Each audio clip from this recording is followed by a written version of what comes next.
understanding that economic inequality is not some accident of history. Right. It's the result of deliberate choices and policies that have been enacted over centuries. So if we want to create real change, it's not enough to simply promote individual success stories. Right. We need to address the systemic issues that are holding people back. Exactly. We need to acknowledge the historical...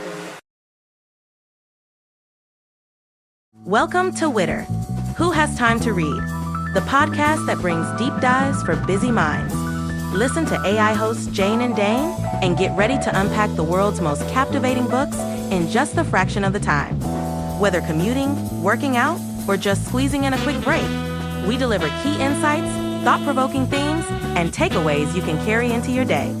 Don't forget to like, subscribe, and leave a comment. Plus, use our links in the description to purchase this book. Your support helps us bring more engaging book discussions to you. Listen and follow us wherever you get your podcasts. Who has time to read? You do, with Witter.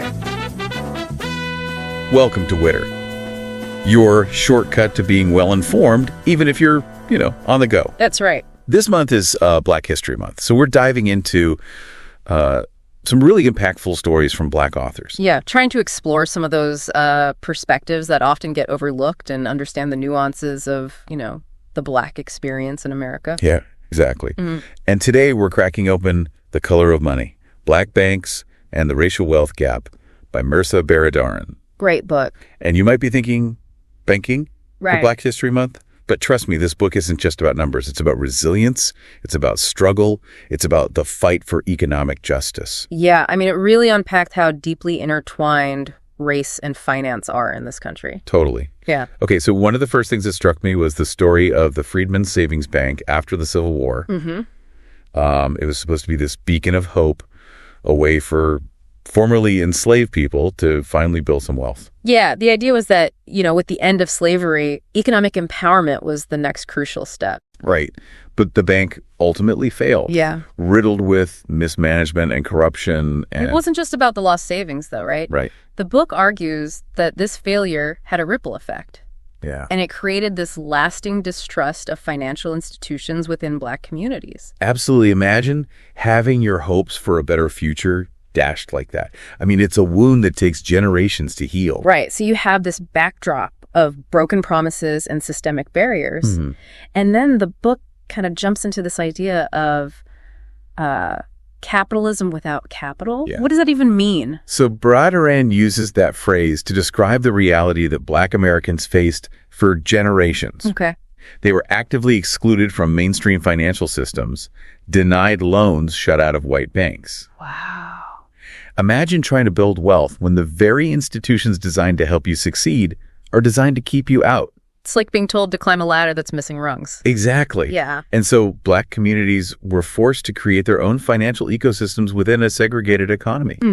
Right. They built their own banks, insurance companies, lending networks. Which speaks to this incredible spirit of resilience, but it also highlights the deep inequalities built into the system itself. For sure.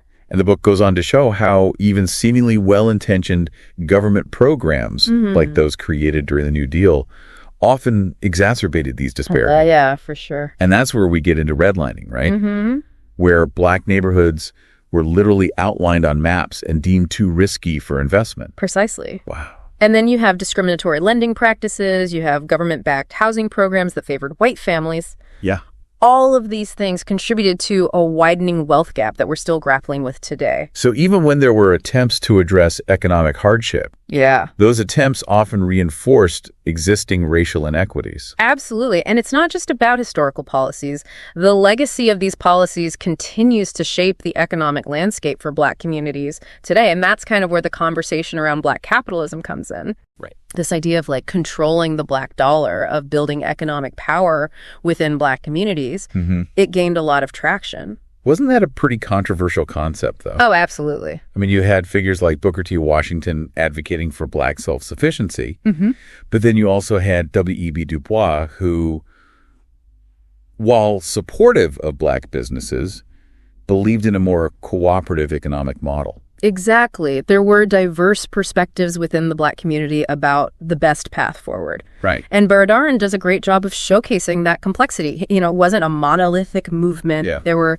debates, disagreements, different visions for how to achieve economic justice. So it wasn't just about building separate Black institutions. It was also about challenging the very structure of the existing system. Right. And then, of course, you have the post-World War II era where you see programs like the GI Bill and FHA loans being implemented. Right. These were supposed to be opportunities for everyone, but the reality was far from equal. Black veterans were often denied access to GI benefits, and redlining continued to lock Black families out of home ownership. it's a perfect example of how seemingly race-neutral policies can have vastly different outcomes when applied in a society already steeped in systemic racism. Right. The playing field was never level.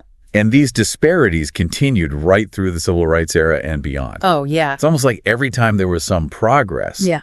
the system found a new way to maintain the imbalance. It's like a game of whack-a-mole. Yeah, You yeah. address one issue and another pops up. Right. And you see this particularly with the rise of neoliberalism and its emphasis on deregulation. Because that led to things like predatory lending practices, which disproportionately targeted Black and brown communities. Yes. And you also have the wave of bank mergers and acquisitions, which often resulted in the closure of Black-owned banks. Wow. So all of these forces combined to further erode the economic gains that had been made.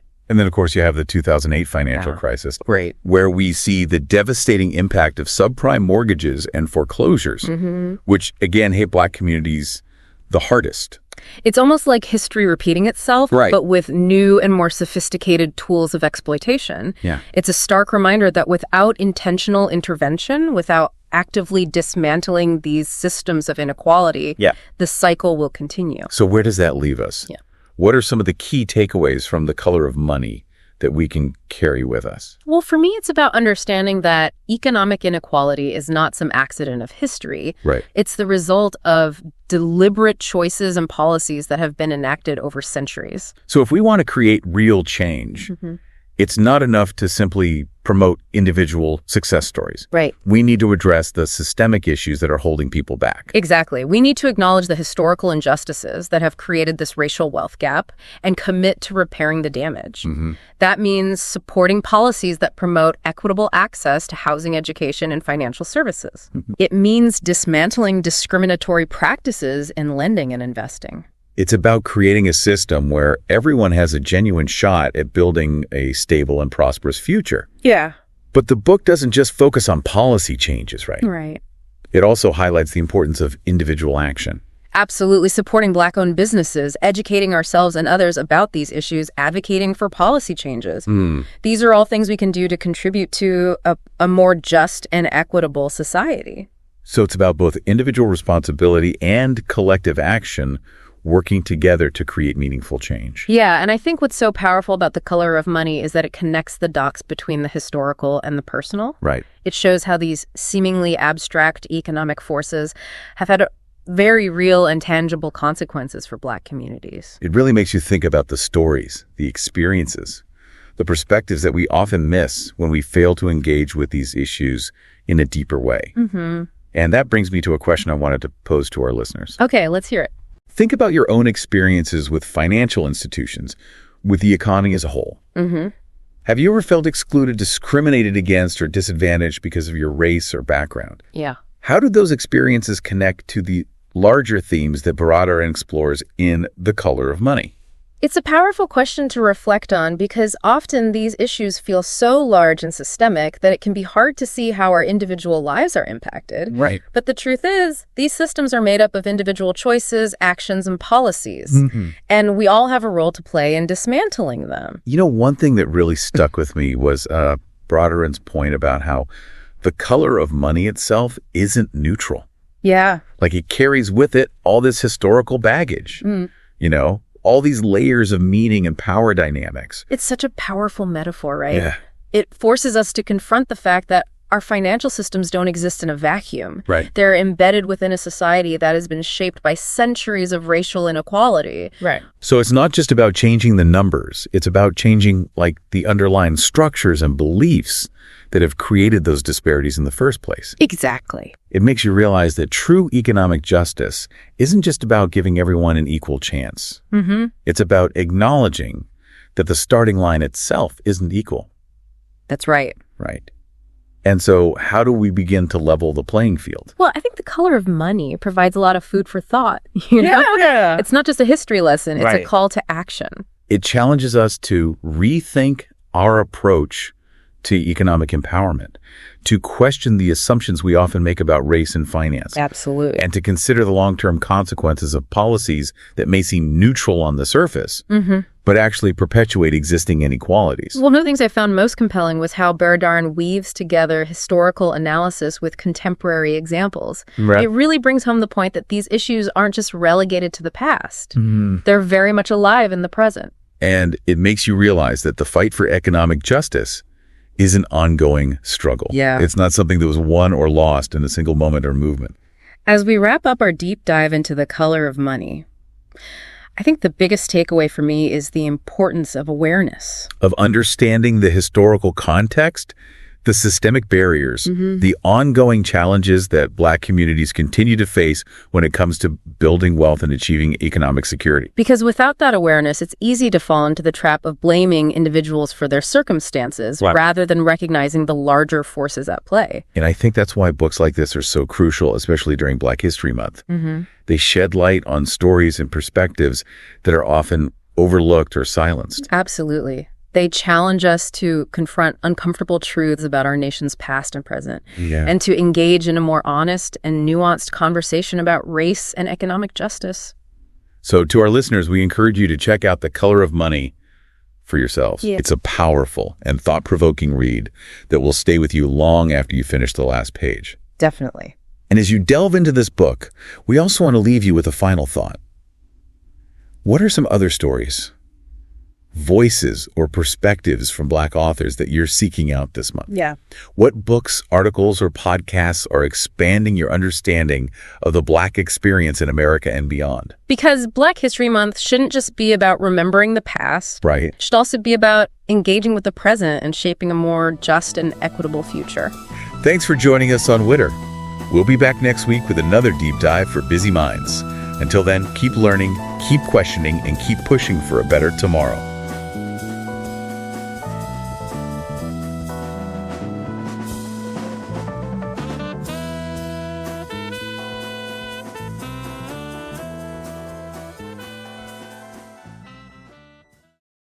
Thanks for listening to Witter, Who Has Time to Read, produced by One Media.